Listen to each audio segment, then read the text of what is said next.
Polres Maros mengungkap jaringan narkoba yang beroperasi di Kabupaten Maros. Sebanyak 225 gram sabu disita dari tangan pelaku. 4 orang diamankan dan 2 diantaranya disebut bandar.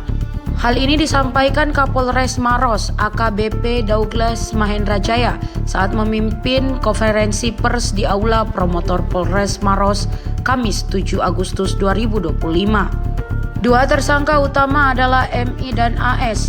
Dari MI disita 187 gram sabu dan dari AS sebanyak 30 gram. Polisi juga menemukan transaksi dilakukan lewat media sosial. Douglas menegaskan pihaknya akan terus menindak tegas setiap pembentuk peredaran narkotika di wilayah hukumnya. Jadi modus para pelaku dalam penangkapan ini itu melalui pembelian lewat IG, Instagram.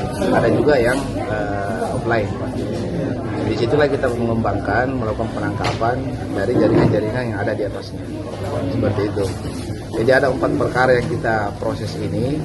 Di antaranya ada sintek, daftar G dengan sabu-sabu.